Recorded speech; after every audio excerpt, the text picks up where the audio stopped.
Hello बच्चों, good morning. Nalanda school के video के अंदर आपका हार्दिक स्वागत है। हमने पिछले वीडियो के अंदर धातुओं के रासायनिक गुणधर्मों के बारे में पढ़ा था। ठीक है, मतलब उनकी कौन कौन सी रिएक्शन अपन करी थी। 4 अभिक्रिया करवाई थी। उसके अंदर अपन क्या किया था, ऑक्सीजन से अभिक्रिया, जल से अभिक्रिया, अम्लों से अभिक्रिया और क्षारों से अभिक्रिया। आज वही रिएक्शन पढ़ेंगे, लेकिन आज हम पढ़ेंगे अधातुओं की रासायनिक गुणधर्मों के बारे में। मतलब अधातु अब उनसे क्रिया करके क्या क्या पदार्थ बनाते हैं।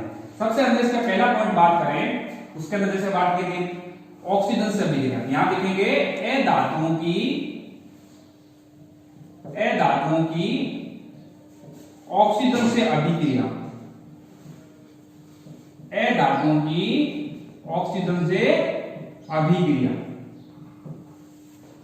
धातु भी क्या करते हैं, ऑक्सीजन से अभिक्रिया कर धातु ऑक्साइड बनाते हैं। जैसे धातु भी क्या कर रहे थे, ऑक्सीजन से क्रिया करके धातु ऑक्साइड बना रहे थे, वैसे धातु भी ऑक्सीजन से क्रिया करके क्या बनाएंगे, धातु ऑक्साइड बनाएंगे। मतलब जब भी धातु क्रिया किससे करवाएंगे, ऑक्सीजन से करवाएंगे। किससे करवाएंगे, ऑक्सीजन से करवाएंगे, तो क्या बनेगा, धातु ऑक्साइड बनेगा। क्या बनेगा, धातु ऑक्साइड बनेगा। सेम उसी की तरह है, बस अंतर क्या है, जो ये धातु ऑक्साइड बना है वो कौन सी प्रकृति का होता है, अम्लीय प्रकृति का होता है। कौन सी प्रकृति का होता है, अम्लीय प्रकृति का, अम्लीय प्रकृति का होता है। और धातु ऑक्साइड कौन सी प्रकृति के थे, क्षारीय प्रकृति के थे। इसको भी हम एक प्रयोग के द्वारा समीकरण के रूप में देखते हैं। मान लो हमने धातु के अंदर सल्फर लिया, जब सल्फर की क्रिया किससे करवाएंगे, ऑक्सीजन से करवाएंगे, हवा से करवाएंगे, तो क्या बनेगा, सल्फर डाई ऑक्साइड। क्या बनेगा, सल्फर डाई ऑक्साइड। इसको क्या बोलते हैं, सल्फर बोलते हैं। क्या बोलते हैं, सल्फर। सल्फर की क्रिया किससे करवा रहे हैं, ऑक्सीजन से करवा रहे हैं। सल्फर की क्रिया ऑक्सीजन से कराएंगे तो क्या बनेगा, सल्फर डाई ऑक्साइड,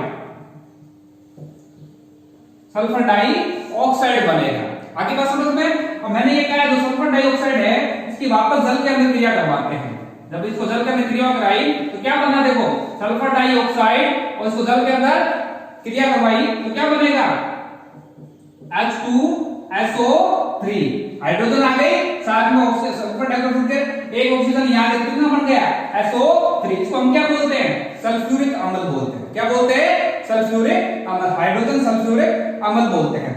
अब आपने देखा जो ये हाइड्रोजन सल्फ्यूरिक अम्ल बना है, इसकी प्रकृति हमने कौन सी बताई है, अम्लीय प्रकृति बताई है। कौन सी बताई है, अम्लीय प्रकृति बताई है। जब हमने इस विलयन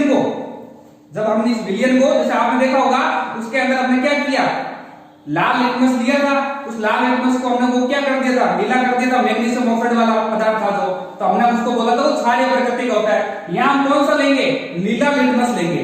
नीले लिटमस पत्र क्या होता है, किसी को छानने वाली कुछ चीज, जैसे पानी को छानने वाली चलनी होती है, वैसे विलयनों को छानने के लिए, केमिकलों को छानने के लिए लिटमस पत्र का काम में लेते हैं, कागज का बना होता है। यहाँ हम रेड कलर का, लाल कलर का क्या लेते हैं, सॉरी नीले कलर का क्या लेते हैं, लिटमस पत्र लेते हैं। उस नीले कलर के लिटमस पत्र के अंदर ये हाइड्रोसल्फाइड का विलयन डालते हैं। तो जहां जहां नीले के अंदर ये हाइड्रोसल्फाइड विलयन गया है वो क्या हो जाएगा, लाल हो जाएगा। वो क्या हो जाएगा, लाल। और जब लाल लिटमस क्या हो जाता है, नीले से क्या हो जाता है, लाल हो जाता है, तो वो कौन सी प्रकृति को बताता है, अम्लीय प्रकृति को बताता है।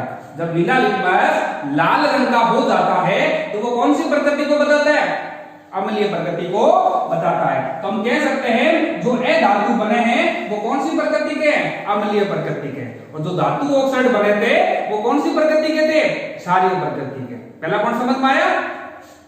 सेकंड पॉइंट अपने बात करेंगे धातु की जल से अभिक्रिया। आपने देखा था जब धातु क्या थी, जल से अभिक्रिया करती थी तो क्या बनाती थी, धातु हाइड्रोक्साइड बनाती थी, लेकिन धातु जल से अभिक्रिया नहीं करते हैं। अगर आपसे पूछा जाए धातु की जब जल से अभिक्रिया करते तो क्या बनता है, कुछ भी नहीं बनता है। मतलब धातु जल से अभिक्रिया नहीं करते हैं। आपने एक मैंने प्रश्न में दिया था, जब आपने नोट्स में उतारा होगा कि फास्फोरस को किसमें डुबो के रखते हैं, जल के अंदर डुबो के रखते हैं। फास्फोरस को जल के अंदर डुबो के रखते हैं। अब जल के अंदर डुबो के क्यों रखते हैं, आपको पता है जो फास्फोरस क्या है, धातु है। जब उस फास्फोरस धातु को बाहर निकालोगे तो वायु से क्रिया कर लेगा, वो जल जाएगा। मतलब वायु से तुरंत वो सक्रिय हो होता है वो क्रिया कर लेता है, इसलिए उसको किसमें डुबो कर रखते हैं, जल के अंदर। जल के अंदर क्यों डुबोया, क्योंकि वो जल से क्या नहीं करेगा, क्रिया नहीं करेगा। जल से क्रिया क्यों नहीं करेगा, क्योंकि फास्फोरस क्या है, ए धातु है, और ए धातु जल से क्रिया नहीं करती है। जब आपसे पूछा जाए कि ए धातु क्या है, जल से क्रिया करती है नहीं करती है, तो ए धातु जल से क्रिया नहीं करती है। आगे बात समझ में, आपसे पूछा जाए कि फास्फोरस को जल में क्यों डुबो कर रखता है, क्योंकि वो जल से क्रिया नहीं करती है। ठीक है, अब बात करते हैं अपने तीसरे पॉइंट के अंदर। तीसरा पॉइंट, अम्लों से अभिक्रिया। अम्लों से अभिक्रिया। अब बात करते हैं अम्लों से अभिक्रिया। वैसे तो आपको पता है कि जब धातु थे वो अम्लों से अभिक्रिया करके क्या बनाते थे, लवण प्लस हाइड्रोजन गैस बनाते थे। डायरेक्टली पूछा जाए तो अम्लों से अभिक्रिया ए धातु नहीं करते हैं, लेकिन कुछ कुछ भागों के अंदर ये अम्लों से अभिक्रिया करते हैं। इस लैंग्वेज में देखें तो अगर आपसे पूछा जाए कि ए धातु तनु अम्लों से अभिक्रिया नहीं करते हैं, तनु अम्लों से अभिक्रिया नहीं करते हैं, लेकिन सांद्र अम्लों से अभिक्रिया करते हैं। सांद्र अम्लों से अभिक्रिया करते हैं, मतलब तनु अम्लों से तो अभिक्रिया करते नहीं है, लेकिन सांद्र अम्ल हो तो उसके साथ में ही अभिक्रिया कर लेते हैं। आगे बात समझ में, दो पॉइंट हो गए थे अपने इसके अंदर, कौन कौन से, ए धातु जल से अभिक्रिया और अम्लों से अभिक्रिया। बात करेंगे अपने चौथे पॉइंट के अंदर, ए धातु की क्षारों से अभिक्रिया।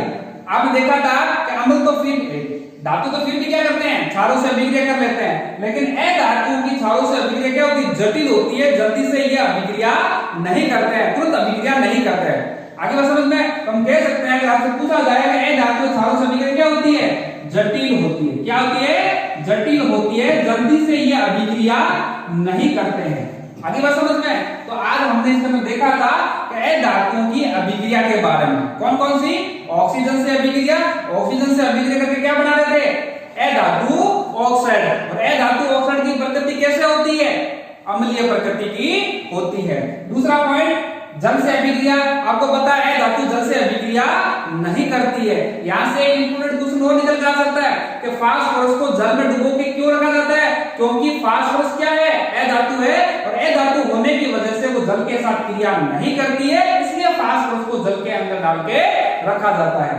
तीसरा पॉइंट पढ़ा था अम्लों से अभिक्रिया, क्योंकि डायरेक्टली तो अम्लों से अभिक्रिया जल्दी से ए धातु नहीं करते हैं, मतलब तनु अम्लों के साथ तो बिल्कुल ही नहीं करते हैं, और थोड़ी बहुत सांद्र अम्लों के साथ ही में ये अभिक्रिया को दर्शाते हैं।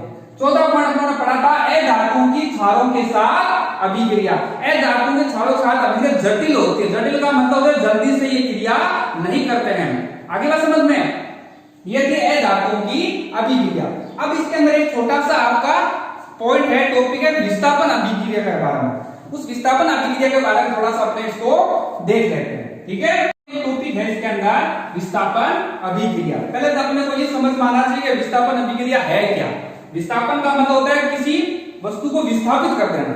सिंपल लैंग्वेज में समझे, किसी वस्तु को क्या कर देना, विस्थापित। जैसे एक एग्जांपल लेते हैं, मान लो एक कक्षा के अंदर एक टेबल पर दो बच्चे बैठे हुए हैं, ठीक है। उसमें एक बच्चा क्या है, पढ़ने वाला है, बहुत होशियार है, उसके बाद में सभी बैठना चाहते हैं। दूसरा बच्चा क्या है, उसके बाद में कमजोर बैठा है, उसके पीछे जो टेबल पे बैठा है वो चाहता है इस कमजोर बच्चे को हटा दूं और उसकी जगह मैं आ जाऊं, ताकि होशियार बच्चे से मेरे कुछ फायदा हो जाएगा।